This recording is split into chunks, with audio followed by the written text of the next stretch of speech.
Hello students. Now today we are going to start next lecture of class 10th chemistry and our new chapter is carbon and its compound.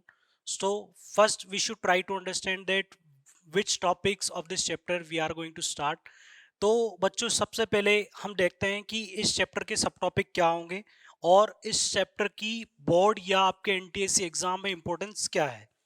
तो बच्चों सबसे पहले जैसा कि अभी अभी हमने कंप्लीट किया जो हमारा लास्ट लेक्चर था वो था metals and non metal. Similarly ये जो चैप्टर है ये भी उसी की तरह काफी लेंथी है और एक डिफरेंट कॉन्सेप्ट पर बेस्ड चैप्टर है।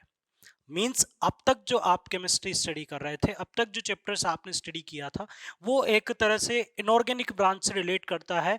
उसके अंदर जिन चीजों की बात की जा रही है वो नॉन लिविंग थिंग से ऑब्टेन होने वाली चीजें थी। अब जो आप बात करेंगे आप एक ऑर्गेनिक कंटेंट की बात करेंगे जिसके अंदर बॉन्डिंग या प्रॉपर्टीज सारी चीजें उन कंपाउंड्स के कंपैरिजन में डिफरेंट होंगी। ये एक हमारा जो चैप्टर है कार्बोनेट्स कंपाउंड्स के बारे में आप देखिए। In this chapter we will study first introductory part आप स्टडी करेंगे चैप्टर का कि कार्बोनेट्स कंपाउंड की एक स्पेशल चैप्टर किसी एक एलिमेंट के नाम से एक चैप्टर आपको दे दिया गया क्लास 10th में। तो हमें जानना है कि कार्बन क्या है और कार्बन के कंपाउंड में ऐसी क्या स्पेशलिटी है कि बिल्कुल एक अलग से चैप्टर इसके लिए बन गया है। आप आगे देखेंगे तो पूरी बुक इसके लिए आपको स्टडी करनी होगी, तो हमें उन स्पेशल फीचर्स की बात करनी है। तो हम इंट्रोडक्शन में ये सारी चीजें डिस्कस करेंगे, हम बात करेंगे कि कितने सारे कंपाउंड या कार्बन की इंपॉर्टेंस क्या है। फिर इसके बाद हम बात करेंगे कार्बन के कंपाउंड्स में जो बॉन्डिंग देखने को मिलती है, क्योंकि अभी जो आपने स्टडी किया था मेटल और नॉन मेटल के बीच में जो बॉन्डिंग थी आपने प्रीवियस चैप्टर में कंप्लीट किया था वो था आयोनिक बॉन्डिंग। तो यहाँ पर हम देखते हैं कि जो बॉन्डिंग हमें देखने को मिलती है वो एक स्पेशल बॉन्डिंग होती है और इसकी कंडीशन भी अलग होती है जिसे कोवेलेंट बॉन्डिंग बोला जाता है। तो कोवेलेंट बॉन्डिंग हमें स्टडी करनी है और इसकी प्रॉपर्टीज को स्टडी करना है। तो कोवेलेंट बॉन्डिंग आपके लिए एक नया पार्ट इंट्रोड्यूस होगा जिसका कंटेंट काफी सारा होगा, काफी सारे एग्जांपल्स होंगे और कोवेलेंट कंपाउंड्स की कुछ ना कुछ प्रॉपर्टीज भी आपको स्टडी करनी है। अब मैं आपको फिर से ये चीज क्लियर कर दूं कि जब आप कोवेलेंट कंपाउंड की प्रॉपर्टी पढ़ेंगे तो आपको आयोनिक कंपाउंड की प्रॉपर्टीज को अपने दिमाग में रखना है ताकि आप दोनों की प्रॉपर्टीज को कंपेयर कर सके, दोनों कंपाउंड्स को डिफरेंशिएट कर सके। इसके बाद जो नेक्स्ट टॉपिक होगा वो होगा बॉन्डिंग। बॉन्डिंग के बाद आप कार्बन के वर्सेटाइल नेचर की बात कर सकते हैं, that is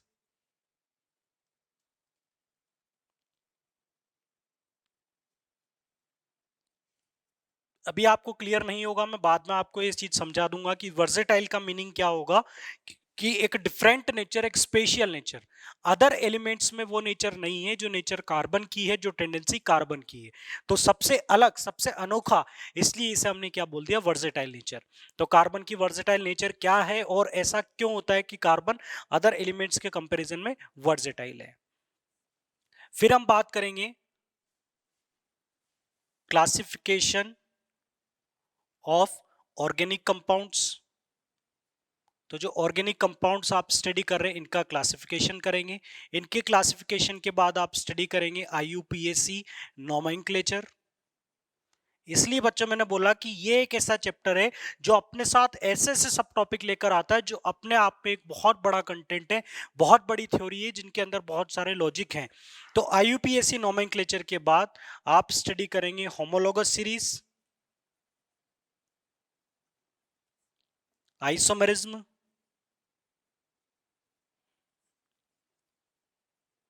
chemical properties of carbon compounds. फिर कुछ कंपाउंड है जिन्हें हम अलग से स्टडी करेंगे, वो होंगे इथेनॉल एंड इथेनोइक एसिड।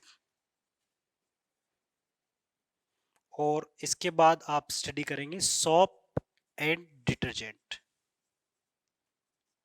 तो बच्चों ये जितने भी सब टॉपिक है सारे अपने आप में बड़े, मतलब बड़े टॉपिक कंसिडर किए जा सकते हैं। इनका सबका कंटेंट काफी वास्ट है और हर एक सब टॉपिक आपको फर्दर जो आप क्लासेस में स्टडी करेंगे, जो आपका फर्दर कंटेंट होगा उसके साथ एज इट इज रिलेट होंगे। इसलिए इस चैप्टर को पढ़ना समझना बहुत इंपॉर्टेंट है ताकि आप फर्दर केमिस्ट्री, जो ऑर्गेनिक केमिस्ट्री आप स्टडी करेंगे उसके कॉन्सेप्ट्स को आप आसानी से समझ सके। बॉन्डिंग डिफरेंट होगा तो एक बॉन्डिंग का केस आपका क्लियर हो जाएगा, आयोनिक आपका क्लियर हुआ, कोवेलेंट आप समझ जाएंगे।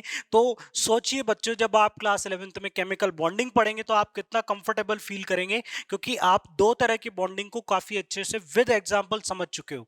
इसलिए हम बॉन्डिंग को थोड़ा डिटेल में नए एग्जांपल्स के साथ एनसीईआरटी से थोड़ा अच्छे लेवल पर इसका डिस्कशन करेंगे। वर्सेटाइल नेचर एक छोटा सा टॉपिक होगा कि कार्बन के स्पेशल फीचर्स की हम इसमें बात करेंगे, तो ये ज्यादा इंपॉर्टेंट मत मींस इतना बड़ा टॉपिक नहीं है। ऑर्गेनिक कंपाउंड का क्लासिफिकेशन, इन्हें किस तरह से डिवाइड किया गया है, किस बेसिस पर ऑर्गेनिक कंपाउंड को क्लासिफाई किया गया है, ये भी एक सिंपल सी थ्योरी होगी। फिर इसके बाद आ जाता है बच्चों आईयूपीएसी नोमेनक्लेचर, क्योंकि कार्बन के कंपाउंड बहुत सारे हैं और बिल्कुल अलग हैं, तो इनकी नेमिंग के लिए हम एक प्रोसीजर, एक सिंपल मेथड फॉलो करते हैं, जिसके बेसिस पर आप किसी भी कार्बन कंपाउंड की नेमिंग कर सकते हैं। तो यहां पर आईयूपीएसी नोमेनक्लेचर आएगा, means international union of pure and applied chemistry, IUPAC ने एक नेमिंग जो मेथड है वो आपको सजेस्ट किया है, जिससे आप किसी भी कंपाउंड की नेमिंग कर सकते हो। हर एक कंपाउंड का नाम हमें लर्न करने की जरूरत नहीं होगी। तो इसके कई सारे एग्जाम्पल्स होंगे, हमें उन सारे एग्जाम्पल्स की प्रैक्टिस करनी है, अच्छे से नोमेनक्लेचर को समझना है। इसके बाद आता है बच्चों होमोलोगस सीरीज, ये एक छोटा सा टॉपिक होगा, एक स्पेशल केस आपको यहाँ पर बताया जाएगा। इसके बाद आ जाता है बच्चों आइसोमेरिज्म, जिससे आप फर्दर काफी अच्छे से रिलेट कर पाएंगे। आइसोमेरिज्म एक स्पेशल केस होगा, कंपाउंड्स के बीच में एक रिलेशन होगा, एक प्रॉपर्टी होगी जिससे आप आपस में दो कंपाउंड को रिलेट कर सकते हैं, कुछ उनके अंदर सिमिलरिटी होगी और कुछ उनके अंदर डिफरेंस होगा। तो आइसोमेरिज्म भी अपने आप में एक बहुत बड़ा टॉपिक है, बट हम कुछ स्पेशल केस आइसोमेरिज्म के इस चैप्टर में डिस्कस करेंगे। फिर इसके बाद बच्चों आ जाती है केमिकल प्रॉपर्टीज। तो केमिकल प्रॉपर्टीज आने का मतलब कुछ जनरल केमिकल रिएक्शंस, तो कार्बन कंपाउंड की कॉमन केमिकल रिएक्शन हम स्टडी करेंगे, जो आज भी आप पढ़ोगे और आगे फ्यूचर में भी वो केमिकल रिएक्शंस आपके कहीं ना कहीं काम में आएंगी। इसके बाद आता है इथेनॉल और इथेनोइक एसिड, ये भी इंपॉर्टेंट है। इथेनॉल और इथेनोइक एसिड दो कार्बन कंपाउंड्स हैं, और हम इन दोनों कार्बन कंपाउंड को इंडिविजुअली स्टडी करेंगे। हम इथेनॉल की फिजिकल प्रॉपर्टी, इथेनॉल की केमिकल प्रॉपर्टी और इथेनॉल के यूजेस को स्टडी करेंगे। उसी तरह से हम इथेनोइक एसिड को भी इसी पैटर्न में स्टडी करेंगे। तो दो स्पेशल कंपाउंड कार्बन के जिनकी अपनी प्रॉपर्टी होती है, तो वो भी आप इस चैप्टर में स्टडी करोगे। इसके बाद आता है last topic soap and detergent, जो कि मान लीजिए कि इस चैप्टर का एक अलग पार्ट हुआ, कि कार्बन कंपाउंड से किस तरह से सोप बनाई जाती है, किस तरह से डिटर्जेंट बनाए जाते हैं, और सोप और डिटर्जेंट पर डिफरेंस क्या होता है। जो सिंथेटिक सोप्स होती हैं, सिंथेटिक डिटर्जेंट्स होते हैं, ये जो नेचुरल सोप है इनसे किस तरह से डिफरेंट हैं, और दोनों में से कौन सा एनवायरनमेंट के अकॉर्डिंग ज्यादा बेटर है, किसे आप यूज में ले सकते हैं और किसे किस कंडीशन पर यूज में लें, वो आप इस टॉपिक में अच्छे से समझ जाएंगे। तो ये भी अपने साथ एक बड़ी थ्योरी लेकर के आएगा, जिस पर से क्वेश्चन पूछे जाने के चांसेस ज्यादा होते हैं। तो बच्चों यहां पर जो इंपॉर्टेंट पार्ट है, आईयूपीएससी की बात करें तो एनसीईआरटी में जो आईयूपीएससी है उसका कंटेंट बहुत कम है, आइसोमेरिज्म का कंटेंट बहुत कम है। तो जिन टॉपिक को हम काफी बड़ा कंसिडर कर रहे हैं, उन्हें एनसीईआरटी में काफी कम कंटेंट में दिया हुआ है। तो अगर इनसे कोई क्वेश्चन भी आता है तो बहुत ही सिंपल सा क्वेश्चन आएगा, जिसमें मुझे नहीं लगता कि आप किसी तरह की कोई मिस्टेक करेंगे। मिस्टेक होने के चांसेस हैं chemical property, ethanol, ethanoic acid और सोप एंड डिटर्जेंट में। इनमें कुछ टाइप के लॉजिकल क्वेश्चन पूछ लिए जाते हैं, या केमिकल रिएक्शन पर बेस्ड क्वेश्चन आते हैं, जिन्हें हम जनरली अप्रोच नहीं कर पाते हैं, क्योंकि केमिकल रिएक्शन हमें टिपिकल लगती है, हमें याद नहीं होती है। तो केमिकल प्रॉपर्टीज तीनों के अंदर इंक्लूड है, इसलिए ये थोड़ी सी हमारे लिए क्या हो सकती है, टिपिकल हो सकती है। बट इन्हें हम काफी अच्छे से स्टडी करेंगे, सारी केमिकल रिएक्शंस को रिलेट करेंगे, तो ये हमें काफी आसान भी लगेगा और इसका क्वेश्चन भी आप लोग कर पाएंगे। क्लियर बच्चों? तो ये था कार्बोनेट्स कंपाउंड का इंट्रोडक्टरी पार्ट, मींस जो सारे सब टॉपिक आपको स्टडी करने। तो अभी आप कुछ मत सोचिए, बस आप अपने माइंड में क्वेश्चंस बनाते चलिए। आपका फर्स्ट क्वेश्चन है कि चैप्टर में कैसे एंटर करना है, सेकंड क्वेश्चन है कि बॉन्डिंग के बारे में समझ के हम वर्सेटाइल नेचर को डिफाइन करेंगे। फिर सब कार्बन कंपाउंड्स को हम अच्छे से जान चुके हैं, इनसे अच्छी जान पहचान हो चुकी है, तो अब हम इनके क्लासिफिकेशन को स्टडी करेंगे। फिर इनकी नेमिंग के बारे में बात करेंगे, फिर इनके अंदर जो स्पेशल प्रॉपर्टीज हमें ऑब्जर्व होती है, कुछ स्पेशल रिजल्ट रिलेशन हमें ऑब्जर्व होते हैं, वो हम यहाँ पर स्टडी करेंगे। हम पूरी तरह से जान चुके हैं फिजिकली, अब हम बात करेंगे केमिकल्स की। केमिकली स्टडी करेंगे तो फिर केमिकल रिएक्शंस हर एक कंपाउंड्स के लिए, जनरल कंपाउंड्स के लिए, और सोप एंड डिटर्जेंट कुछ स्पेशल केस हमने यहाँ पर स्टडी करने हैं। क्लियर? चलिए, तो इंट्रोडक्शन इस चैप्टर का हम इस तरह से स्टार्ट करेंगे, आप अच्छे से ध्यान दीजिएगा। हम स्टार्ट करेंगे बच्चों कंपाउंड से, ठीक है? बहुत ही बेसिक पॉइंट से हम स्टार्ट कर रहे हैं, वो है कंपाउंड। कि कंपाउंड को तो हम सभी जानते हैं, कंपाउंड हमने क्लास 9th में स्टडी किया है। कंपाउंड क्या होता है? जब दो डिफरेंट एलिमेंट या दो से ज्यादा डिफरेंट एलिमेंट केमिकली कंबाइंड हो in a fixed ratio of mass. Fix ratio में अगर एलिमेंट्स, डिफरेंट एलिमेंट्स अगर केमिकली कंबाइंड होते हैं तो जो मॉलिक्यूल बनता है उसे आप क्या बोल सकते हैं? मॉलिक्यूल ऑफ कंपाउंड बोल सकते हैं। तो ये थी बच्चों केमिकल कंपाउंड की डेफिनेशन जो आपने क्लास 9th में स्टडी की। तो इन कंपाउंड्स को ही बच्चों हम क्लास 9th में दो पार्ट में भी डिवाइड कर चुके थे। इनके सोर्स के बेसिस पर एक थे आपके पास ऑर्गेनिक कंपाउंड और दूसरा है बच्चों इनऑर्गेनिक कंपाउंड। तो सबसे पहले देख लें कि ऑर्गेनिक और इनऑर्गेनिक कंपाउंड में डिफरेंस क्या है। तो बच्चों ऑर्गेनिक कंपाउंड वो होते हैं compounds which are obtained from living organisms. जो लिविंग ऑर्गेनिज्म से मिलेंगे उन कंपाउंड्स को क्या बोला जाता है? Organic compound. जैसे कि एग्जांपल्स की हम बात करें तो एग्जांपल्स में जैसे कि इथेन, ये होता है ब्यूटेन, C4H10, LPG जो होती है, और इसके अलावा आप बात कर सकते हो ग्लूकोज C6H12O6। ये सारे कंपाउंड बच्चों कैसे होंगे? ऑर्गेनिक कंपाउंड होंगे। ऑर्गेनिक एसिड जैसे कि हम बात करें एसिटिक एसिड की CH3COOH, फॉर्मिक एसिड की HCOOH, ये आपने ऑर्गेनिक एसिड के नाम से स्टडी किए थे। तो ये सारे कंपाउंड कैसे होते हैं? ऑर्गेनिक कंपाउंड होते हैं। इसके बाद हम बात करें इनऑर्गेनिक कंपाउंड की, तो हम बोल सकते हैं obtained from non living things. Non living things का मतलब कि जो मिनरल्स की फॉर्म में आपको मिलते हैं, जो मिनरल से आपको मिलते हैं, जैसे कि एग्जांपल से हम बात करें लाइमस्टोन, कैल्शियम कार्बोनेट होता है, या और भी कई सारे मिनरल है, हेमेटाइट, मैग्नेटाइट, आयरन जिनसे निकाले गए थे, हमने स्टडी किए थे। तो ये सारी चीजें बच्चों कैसी होंगी? इनऑर्गेनिक चीजें होंगी, जो आप कहाँ से एक्सट्रैक्ट करते हैं, कहाँ से वो आपको मिलती है? नॉन लिविंग थिंग्स से मिलती है। या जो मिनरल जो आपको मिलते हैं, ये सब कैसी चीजें होती है बच्चों? इनऑर्गेनिक होती है। तो अब आप इनऑर्गेनिक स्टडी कर चुके हो और अब आप स्टडी करने जा रहे हो ऑर्गेनिक को। आप कार्बन या कार्बन के कंपाउंड को स्टडी कर रहे हो, जिन्हें कहां पर स्टडी किया जाता है? ऑर्गेनिक में। तो ये ही बच्चों, ये कंपाउंड का भी क्लासिफिकेशन है और आपके सब्जेक्ट का भी क्लासिफिकेशन है कि केमिस्ट्री को भी हम दो पार्ट में स्टडी कर सकते हैं। एक होती है ऑर्गेनिक केमिस्ट्री और दूसरी होती है इनऑर्गेनिक केमिस्ट्री। तो अब आपको क्लियर हो गया होगा कि इनऑर्गेनिक केमिस्ट्री में आप इनऑर्गेनिक कंपाउंड को स्टडी करेंगे और ऑर्गेनिक केमिस्ट्री में आप ऑर्गेनिक कंपाउंड को स्टडी करेंगे। अब दूसरा इंपॉर्टेंट पॉइंट, इनऑर्गेनिक केमिस्ट्री अपने साथ बहुत सारे कंपाउंड को, बहुत सारे एलिमेंट को लेकर चलती है, लेकिन जो ऑर्गेनिक केमिस्ट्री है ये कुछ ही एलिमेंट के इर्द गिर्द होती है। जैसे कि ऑर्गेनिक केमिस्ट्री में आप सबसे ज्यादा जिस कंपाउंड का, जिस एलिमेंट का सिंबल बार बार देखेंगे वो होगा कार्बन और हाइड्रोजन। कार्बन और हाइड्रोजन मींस कार्बन में कुछ ना कुछ तो स्पेशलिटी है कि इसके इतने सारे कंपाउंड हैं और ये एक सेपरेट ब्रांच को रिप्रेजेंट करता है, केमिस्ट्री की सेपरेट ब्रांच को। तो जिसे बोला जाता है बच्चों ऑर्गेनिक केमिस्ट्री। तो ये कंपाउंड का क्लासिफिकेशन है। तो चलिए आप चैप्टर में एंटर होना स्टार्ट हो गए। आपने देखा कि कंपाउंड नाम की चीज होती है और कंपाउंड में भी एक पर्टिकुलर स्पेसिफिक केस आपने देखा ऑर्गेनिक कंपाउंड का। अब ऑर्गेनिक कंपाउंड की स्टडी जहां पर की जाएगी वो क्या होगी? Organic chemistry. तो आप इसे कैसे डिफाइन कर सकते हैं? Branch of chemistry in which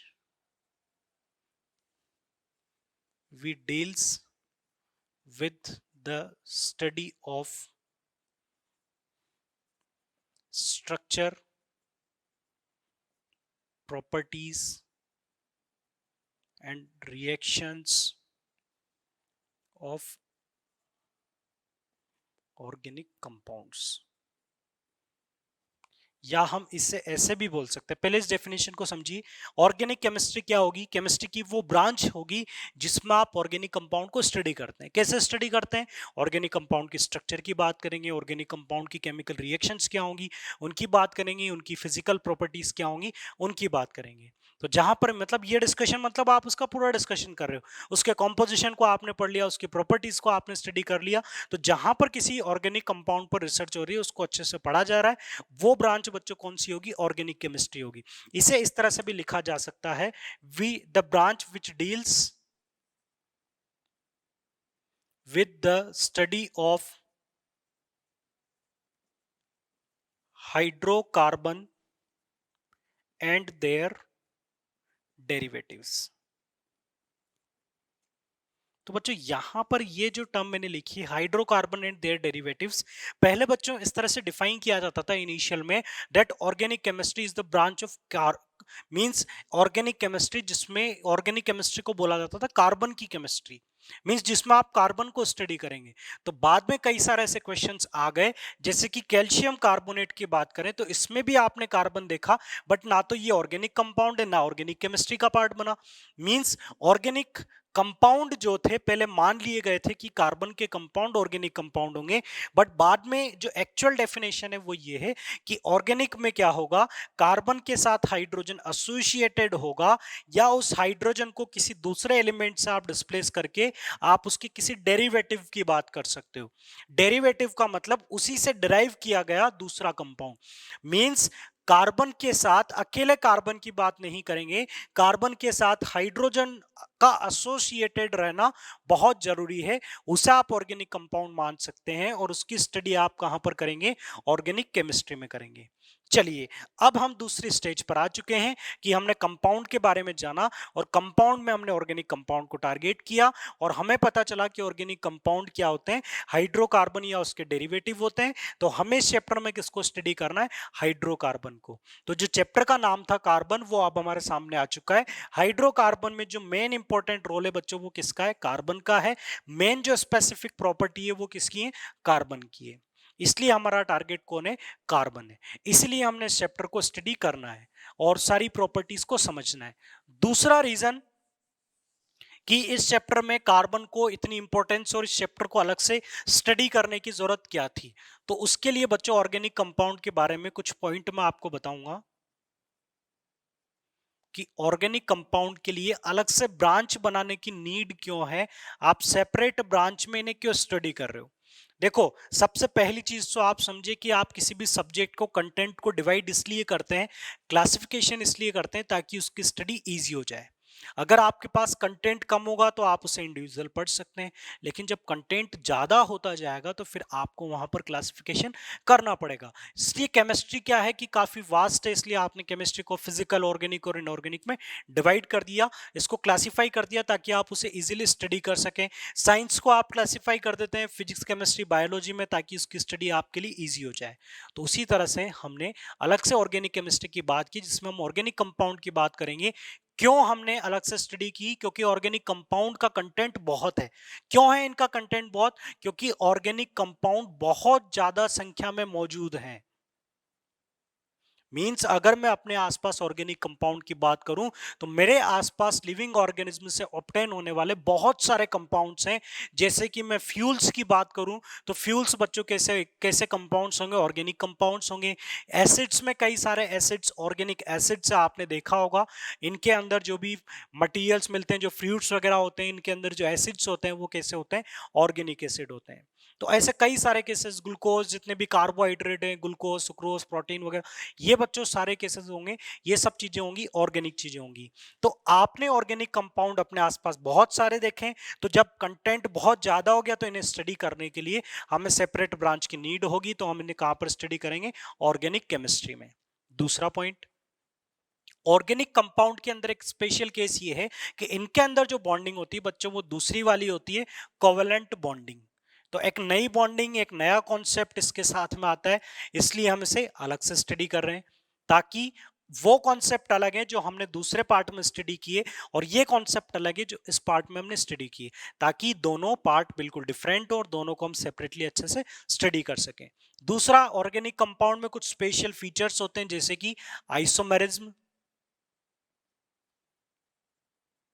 homology, सब चीजें आप बाद में स्टडी करेंगे, अभी केवल ये पॉइंट देखें। एक दूसरा पॉइंट कि इनके मेल्टिंग पॉइंट और बॉइलिंग पॉइंट काफी कम होते हैं। तो इनके मेल्टिंग पॉइंट बॉइलिंग पॉइंट कम होते हैं, जबकि हमने जो दूसरे कंपाउंड स्टडी किए थे आयोनिक कंपाउंड, उनके मेल्टिंग पॉइंट बॉइलिंग पॉइंट ज्यादा थे। इनके कम होते हैं, इनका रीजन मैं आपको बाद में बता दूंगा। मेल्टिंग पॉइंट बॉइलिंग पॉइंट बच्चों कम होंगे। नेक्स्ट प्रॉपर्टी जो होगी, means these organic compounds are soluble in non-polar solvent। तो जैसे कि आयोनिक कंपाउंड में आपको स्टेटमेंट बताया गया था दैट जो आयनिक कंपाउंड होंगे वो डिसॉल्व होते हैं पोलर सॉल्वेंट में, जबकि ये किन में डिसॉल्व होंगे, नॉन पोलर सॉल्वेंट में सॉल्युबल होंगे।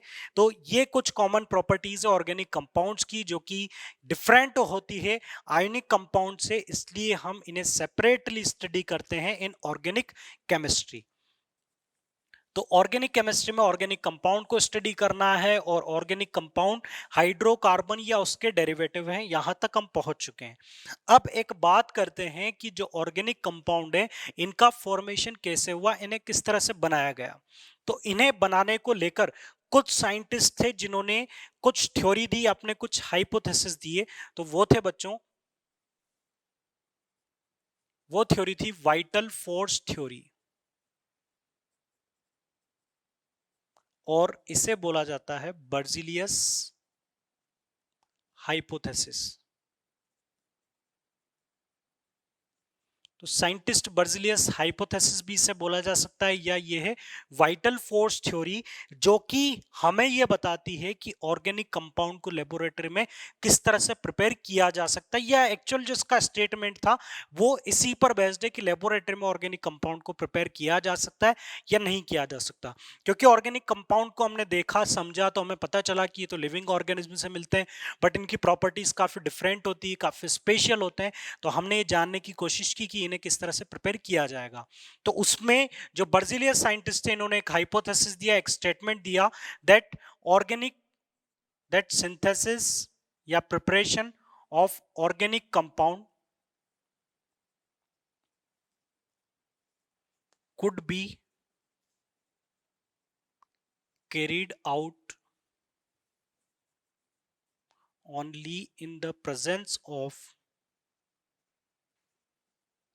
mysterious vital force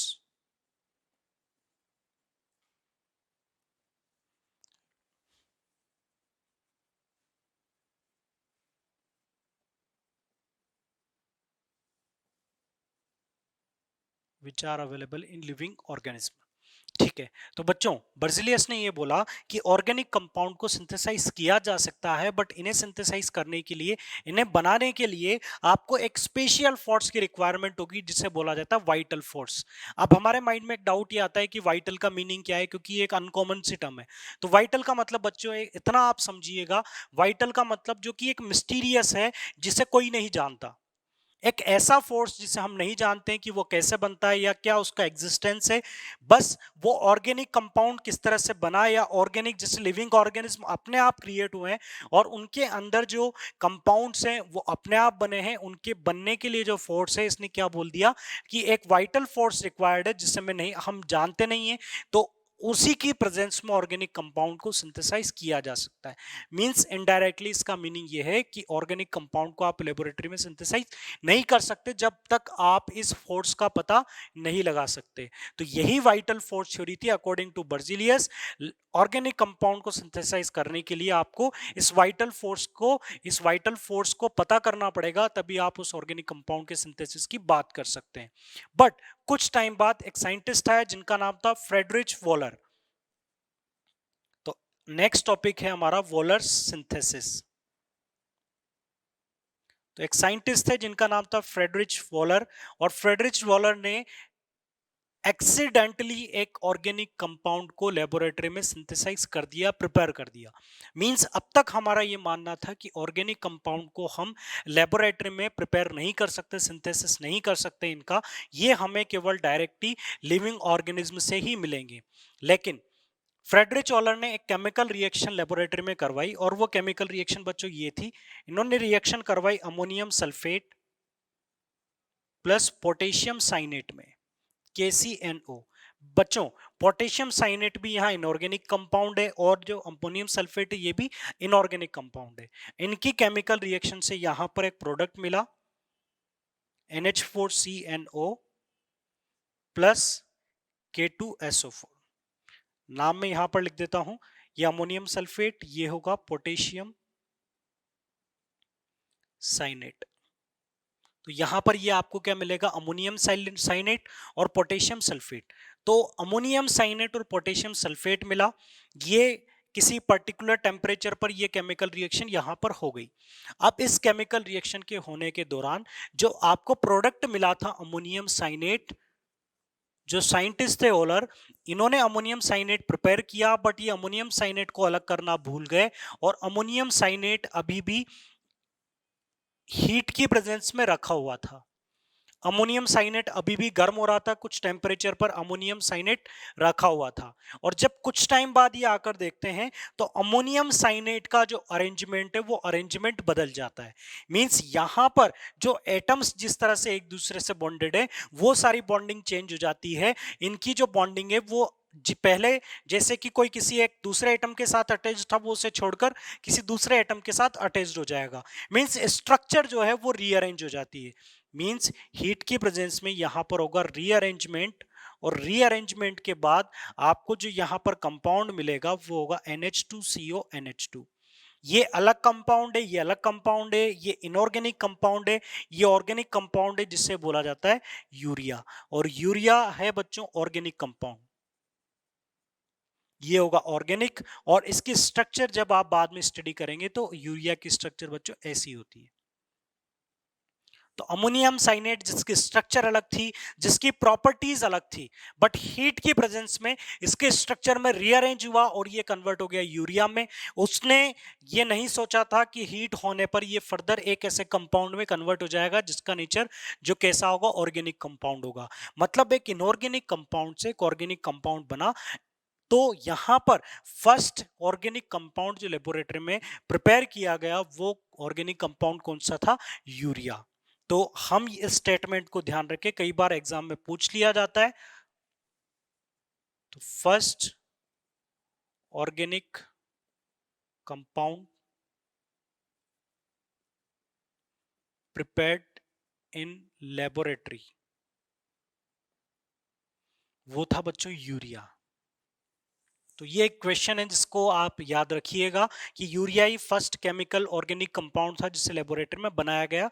accidentally Frederick solar ने यूरिया का फॉर्मेशन किया। तो यूरिया जिस कंपाउंड से बना अमोनियम साइनेट वो इनऑर्गेनिक था, बट ये किस में कन्वर्ट हो गया, ऑर्गेनिक कंपाउंड में यहाँ पर कन्वर्ट हो गया है। तो ये थी बच्चों कुछ initial theories, means organic compound के बनने के बारे में जो बातें कि ऑर्गेनिक कंपाउंड को किस तरह से बनाया गया या हम पहले क्या मानते थे, वो सारा डिस्कशन। तो अब आप लगभग पूरी चीजें समझ चुके हैं कि ऑर्गेनिक कंपाउंड होते हैं, आपके आसपास होते हैं, हाइड्रोकार्बन या उसके डेरिवेटिव हैं, इनकी अपनी प्रॉपर्टीज होती हैं और इनकी बॉन्डिंग भी डिफरेंट होती है। तो अब हम सब कुछ समझ ही चुके हैं, तो अब हम इनके स्ट्रक्चर वाले पार्ट में चलते हैं। स्ट्रक्चर वाले पार्ट में जाने का मतलब कि अब हम इनकी बॉन्डिंग की बात करेंगे। तो नेक्स्ट जो पॉइंट होगा means we will study about the bonding in organic compound.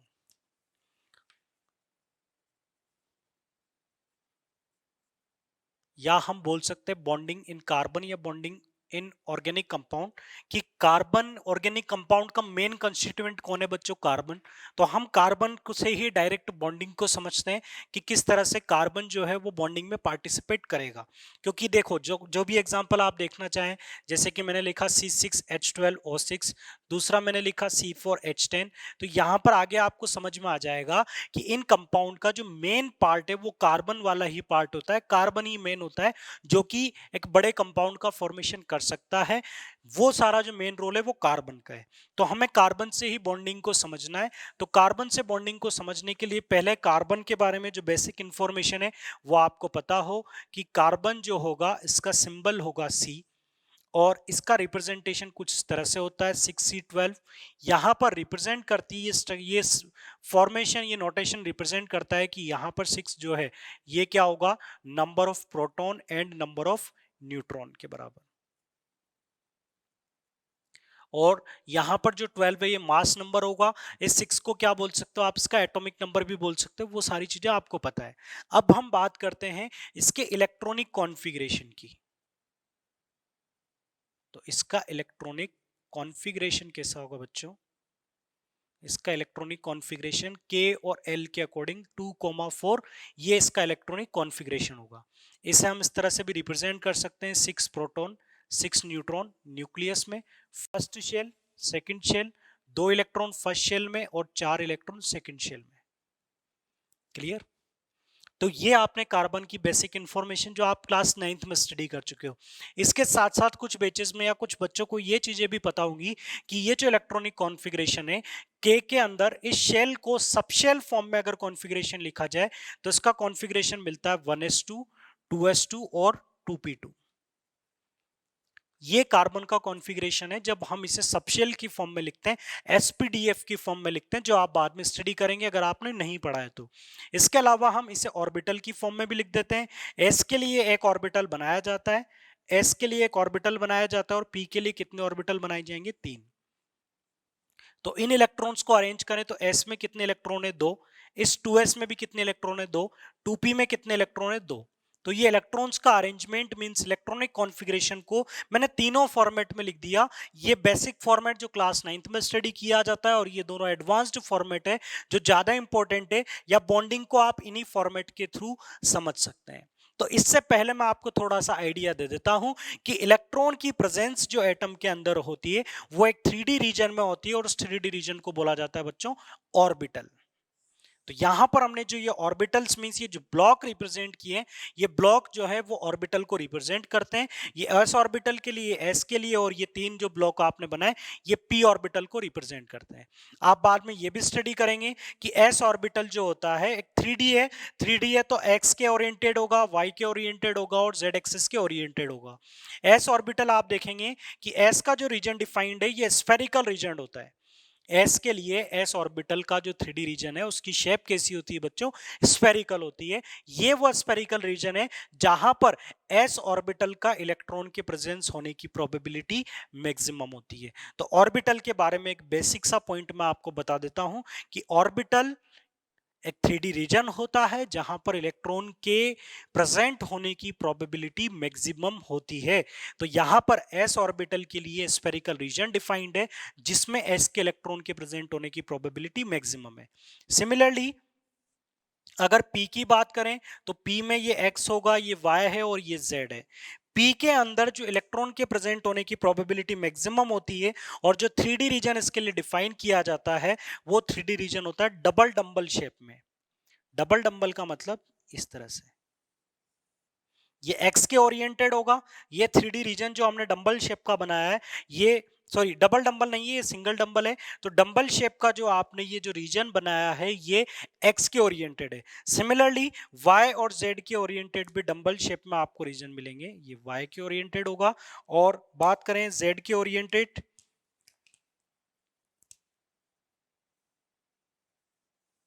Clear बच्चों? तो यहां पर px py pz means p के जो 3 ऑर्बिटल आपने लिखे, ये तीनों ऑर्बिटल्स के रीजन होंगे। एक का रीजन होगा x के अराउंड डंबल शेप में, एक का y के अराउंड होगा और एक का z के अराउंड होगा इन डंबल शेप। तो ये थे बच्चों ऑर्बिटल जिनमें इलेक्ट्रॉन के प्रेजेंट होने की प्रोबेबिलिटी मैक्सिमम होती है। दूसरा इंपॉर्टेंट पॉइंट ये ध्यान रखिएगा, एक ऑर्बिटल में मैक्सिमम 2 ही इलेक्ट्रॉन रखे जा सकते हैं। एक सिंगल ऑर्बिटल जो है वो मैक्सिमम कितने इलेक्ट्रॉन रखता है, 2 इलेक्ट्रॉन रखता है। तो जैसा कि आपने यहाँ देखा, इसमें मैंने कितने इलेक्ट्रॉन रखे, 2, इसमें 2, इन सब में कितने रखे, एक एक, मतलब इन दोनों के अंदर मैं एक एक इलेक्ट्रॉन और रख सकता हूँ। इन दोनों में मैं एक एक इलेक्ट्रॉन और रख सकता हूं। तो ये ऑर्बिटल से रिलेटेड कुछ कॉन्सेप्ट था, अगर आप इसे समझेंगे तो बॉन्डिंग आपकी और अच्छे से क्लियर होगी, और अगर आप इसको नहीं समझेंगे तो बॉन्डिंग केवल आप बेसिक समझ पाएंगे, उसके डेप्थ को नहीं समझ पाएंगे। क्लियर? तो मेरा सजेशन है कि आप लोग आगे कंटिन्यू करने से पहले थोड़ा बहुत ऑर्बिटल के बारे में स्टडी करें। तो ये था बच्चों कार्बन का इलेक्ट्रॉनिक कॉन्फ़िगरेशन।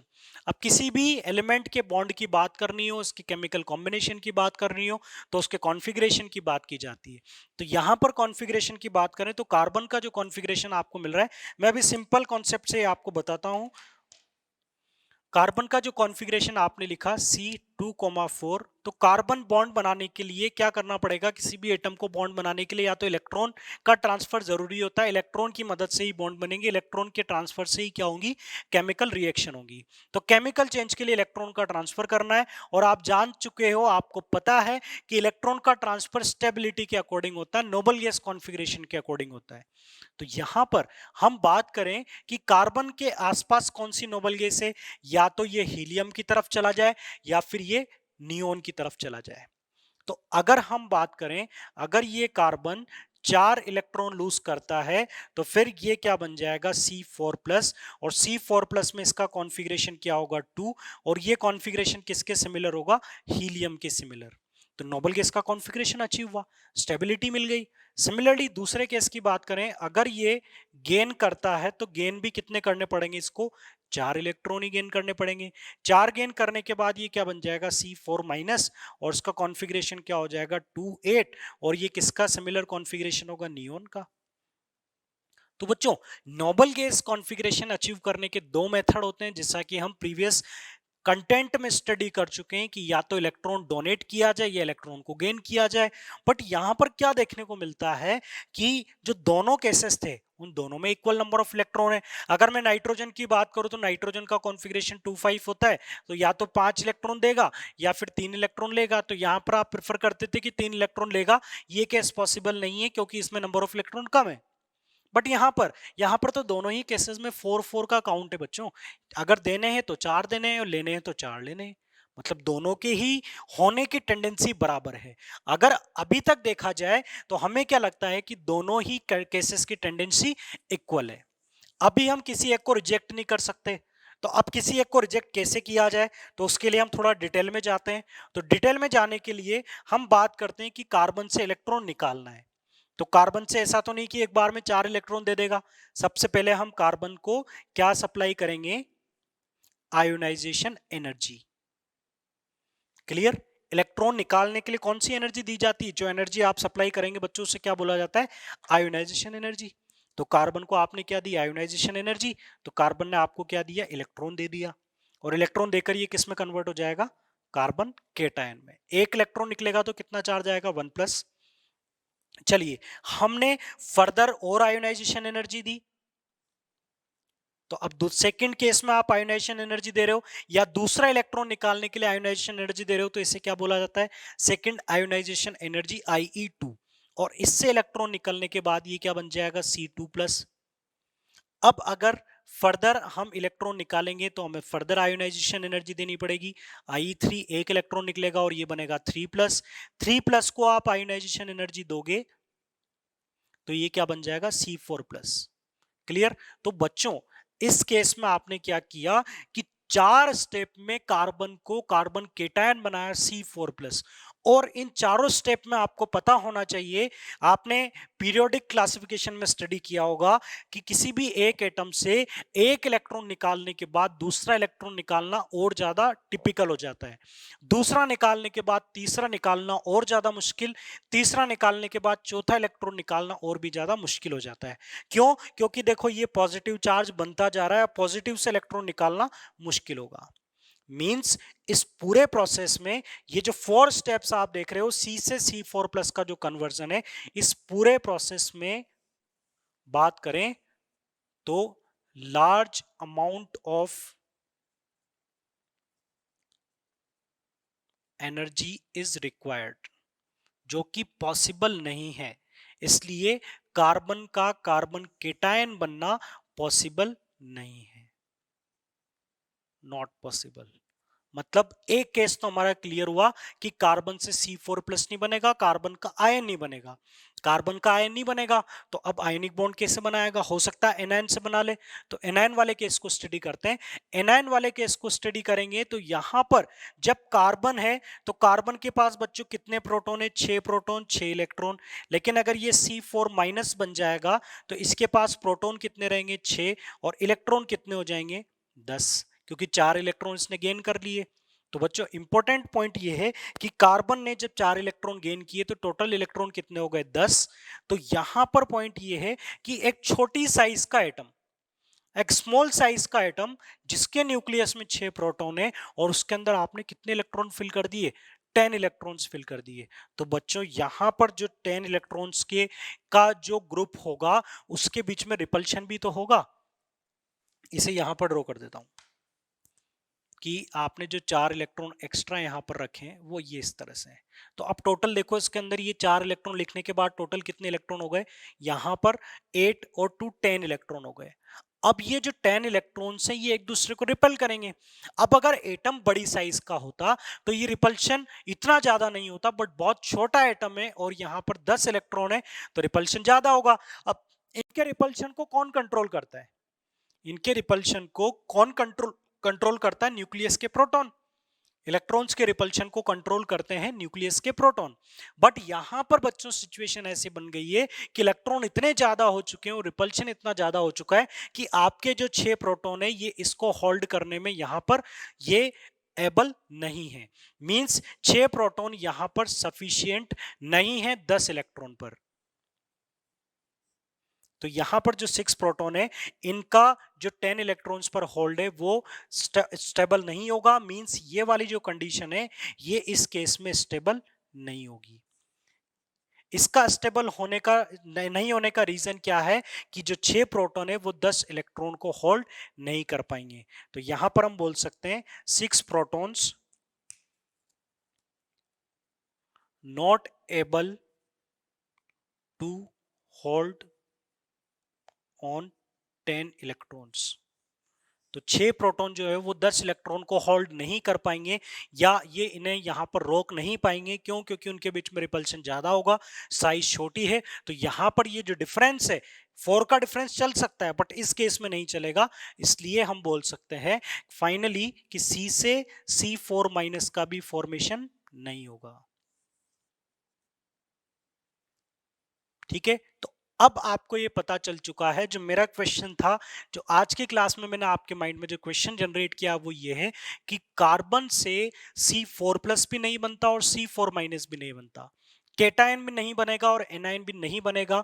और जो हमने आयोनिक बॉन्ड स्टडी किया था, जैसे कि NaCl का केस आपने स्टडी किया, सोडियम ने Na+ बनाया और Cl ने बनाया Cl-, तो आयोनिक बॉन्ड का फॉर्मेशन हुआ। मतलब यहां तो आयन नहीं बने तो आयनिक बॉन्ड तो नहीं बनेगा, ये बात कंफर्म है। तो फिर कार्बन अपने कंपाउंड कैसे बनाएगा? अगर ये आयन नहीं बनाएगा तो फिर क्या ऐसा कॉन्सेप्ट है जिससे कार्बन दूसरे एलिमेंट के एटम के साथ कंबाइन होता है, बॉन्ड बनाता है?